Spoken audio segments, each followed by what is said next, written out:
In a world where one of the most popular movies of the year was not made in America. Yes, that might seem like the tagline for some crazy fantasy, but it's actually quickly becoming a reality thanks to films like Toho's upcoming Attack on Titan. And that's exactly what we're going to discuss today as I give you my shot-by-shot review of the first full trailer for the film.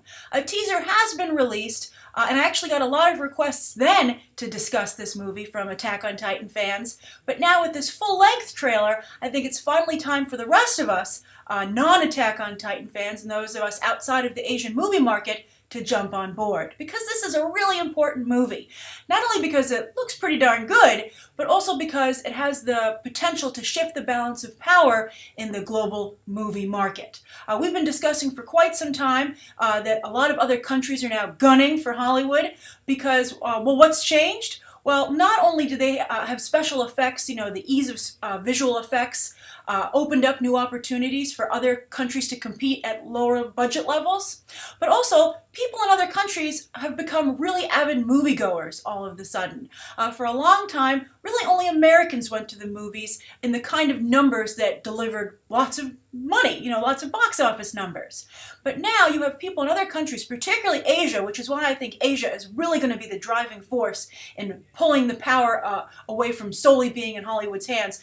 For a long time we've had just one superpower. I think you're going to have a situation where it comes to movies where you have two superpowers. The United States and Asia overall. China, Japan, and South Korea is also looped in there. And South Korea, by the way, has also produced some wonderful filmmakers and films. For instance, a lot of you might have seen The Host back in, was released here stateside in 2007, but the director of that film, let's see here, Joon-ho Bong, went on to do Snowpiercer. So that's a South Korean talent, and of course we've had lots of, Chinese and particularly Japanese talent through animation. And anime's been very popular on a global scale, not so much in theaters, but in the secondary market, streaming, etc. So it makes sense that Japan, having already had success with animation, with like anime and Studio Ghibli, would be able to come in here with live action and perhaps make some serious inroads into the American market. And they're going to try and do it with films like this. So again, we're going to discuss this in depth. I'm going to tell you the basic story of Attack on Titan, but I want to just preface my review by saying I am not an Attack on Titan fan. I am reviewing this from the perspective of the exact kind of person that Toho needs and wants to appeal to. That's an American moviegoer who loves blockbusters, is a big movie fan, but is unfamiliar with the Japanese movie industry, but is open, and I'm sure they hope that lots of people feel this way, is open to seeing a really great film. And I would actually really encourage them to release a trailer with subtitles, and perhaps even an English dub, the way Studio Ghibli films are released. So we're going to get started here, and I would like to just preface this by saying, oh, by the way, also Toho, this is the studio, they're also releasing their own Godzilla film coming up. And considering the quality of this work, I think their Godzilla film actually might be pretty darn good. There are a few missteps here, but overall, I think you're going to also be very impressed with what you see. And I would describe this as kind of like, we'll go into more details on the story, but for those of us who are new to the brand, Attack on Titan is kind of like Pacific Rim meets The Maze Runner. All right, and that's not a bad combo. It's not a bad log line. I think if let's just see, this will be the real trick.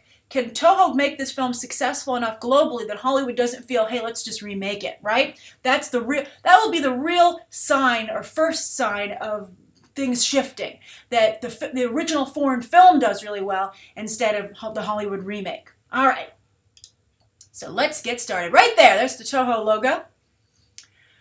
All right, so now it says 100. Now I can't tell you obviously what the rest of it says because I don't speak Japanese and I can't read Japanese. But the basic premise is this takes place over the course 100 years ago. So they're telling you the setup here. So I'll tell you it in English as they kind of show it. So 100 years ago, the Titans appeared. There they are. Now they have some kind of gender-specific stuff, but apparently, they're all like giant Barbie and Ken dolls. They have the basic shape of men and women, but you don't have to be afraid to look up and be like, I don't want to see that. Which, by the way, Saga actually dealt with that. Whenever they have giants, that's like the elephant. the giant something in the room, and they never really go into that. And so that's how they've solved it here. There's nothing to see. So as you can see, 100 years ago, the Titans showed up and just started eating people. It was a buffet. There they take people from the city. And so what happened was humanity built these walls. They pulled back, and what was left of humanity, because apparently the Titans were very hungry, pulled back and to create this city that has 3 layers of walls, kind of like the Earth Kingdom city capital in The Legend of Korra, right? So they built these walls up, and there we go, there, and that's where they are today. This is 100 years later. And humanity has lived okay. They have been untouched. So this probably looks like maybe the outer wall, right? So it's a little like Insurgent, too, or Divergent. Although I bet when the wall came down in Insurgent, or they decided to leave, they'd be super surprised to find skinless Titans on the other side. They'd be like, whoa, that was a good reason we were closed off. So it's funny to see, this is a Japanese movie, but there are a lot of similarities to a lot of American genre films. So these are our 3 main characters. And, Attack on Titan, it's a long-running series. It's a manga. It's an anime. It started out as a manga, then it became an anime. And eventually they shift to a different person in the military whose family is very influential in this city. But we start out with these 3 people. I have their names here. We have Eren Yeager, his foster sister, Mikasa Ackerman, and their childhood friend, Armin Arlert. And it's funny because, obviously they've cast Asian Japanese actors, but the names are really, non-specific to a region of the world. So, interesting choice. But those are the 3 people you're seeing there if you're wondering who you're looking at. All right, so like every teen in one of these movies, they're like, man, I wish this wall wasn't here. I feel so confined. And you're like, did you not hear the story about how there are giant beings out there eating people? Like, I don't care. I want to go for a walk. I mean, they built them that nice field. They could clearly kind of given them a park. So I think it seems pretty nice. All right, so moving on. So that's very Maze Runner-y. That's the wall. I like that guy's attitude. That guy looks really cool. I like that. He's just like, so you can just, even though you don't speak Japanese, clearly he's disgruntled with living behind the wall and he wants to change things and he doesn't believe it. Is this really the way they want to live their lives? Okay. Oh, but something bad's happening. I don't know who that 4th person is. Oh, it was the soldier. Clearly came out to tell them, don't come out here. Oh, but it looks like they're going to witness something very important. What is it? Here we go. Oh, the suspense. Where is it? There we go. Your Titan. That's pretty good special effects. I'm impressed. So you can really get a good look at it. I don't know what happened to all its skin. In the drawing earlier, it had skin. Maybe because there have been no humans to eat, they're kind of like falling apart. It's a weird situation. From what I can tell, they don't, at least in the beginning, they don't know why the Titans eat people because they spit them back out, but I guess they're still dead. But they get their energy apparently like from the sun. So I don't quite understand, what's going on, but maybe that's part of the mystery, right? But it looks pretty good. And so the setup here is that the Titans have found them and they breached the first wall. Right there it happens. So all the people on the outer area of the wall have to come into the inner circles of the city, which causes overpopulation and famine. Just like in The Legend of Korra, when they had, they broke down the wall between the classes and the lower classes came to where the upper class was living in the Earth Kingdom city. All right, so I think the scope of this is very impressive. Often when you'll see a foreign film, you can spot a foreign film not because of who's in it and they're speaking a different language, but because of the quality of the production values. But that's changing, and I think that's really an important step for foreign film to become competitive in the global arena. All right, there we go.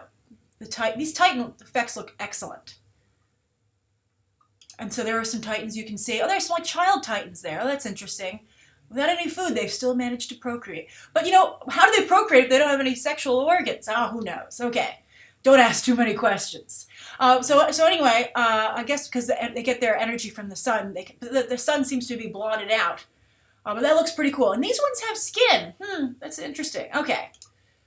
All right. There's that person's food.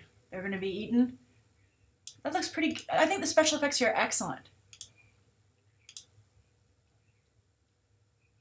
Typical kid lost in the mess. All right, now this is important. This is the army, the military that fights the Titans. And this is an organization that our three main leads are going to join to help fight.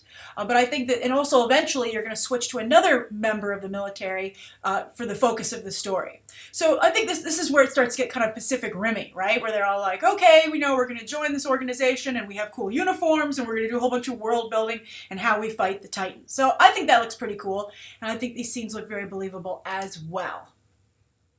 Oh, there's Bang's guy. He's still upset. Okay. There he is again. Ooh, somebody got a sword. Now, they don't have Jaegers. Jaegers went a long way towards making Pacific Rim cool. Had some story problems, but the Jaegers were very awesome. But I don't know how that samurai sword is. They have like some cool, like I believe, like guns in the anime. Some of you have sent me some of the anime clips, so I'm a little familiar with this property. But so he's got a sword. All right, lots of meaningful shots and reaction shots. You know, Spielberg, by the way, that's a big. Spielberg's all about the magic of the reaction shot. These don't look quite as magical to me, but maybe all the special effects aren't totally finished. So let's see here. Oh, bow and arrow. Now that, right there. This goggles lady, she's really bringing down this whole production. When you see the actual trailer and you hear I believe it's her acting, even though I don't speak the language, it seems pretty poor. So I think everybody else is doing a really good job, but I think she's hamming it up, and maybe she'll get eaten early. All right, unless she's an important character. All right, now there's a Titan. I don't know quite what's happening there. I think that looks like the face and the jaw. Yeah, you can see that. This one doesn't have any skin. I'm not quite. Maybe that's why he's so upset. All right, moving on, but it looks good. Good special effects. More samurai swords. Look, that's some kind of weapon there. But unfortunately, Goggles Lady has it. She's got also a missile launcher on her back. Well, she came to this fight to party, but she's a horrible actor. Okay. Oh, there's Bang's guy again. More. He's still upset. All right. 2 swords. Very cool. Oh, is that a woman? Okay, cool. Very nice. There's the title. And that's the only part that's in English, Attack on Titan.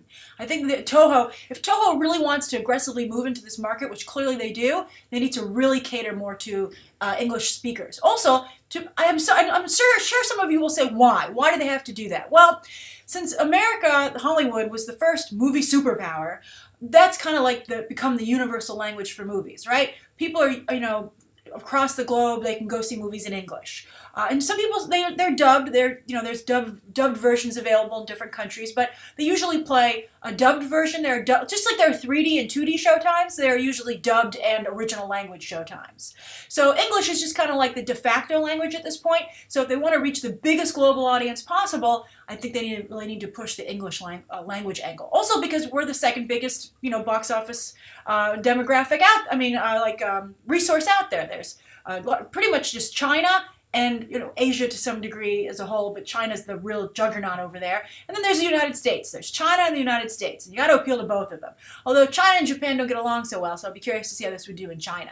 Any Chinese viewers? And I know it's hard for you to get online material in China, so I don't know if you're seeing this show, but I believe there's some Hong Kong viewers. I'm curious if Attack on Titan is popular and if Japanese anime and manga in general is popular in China.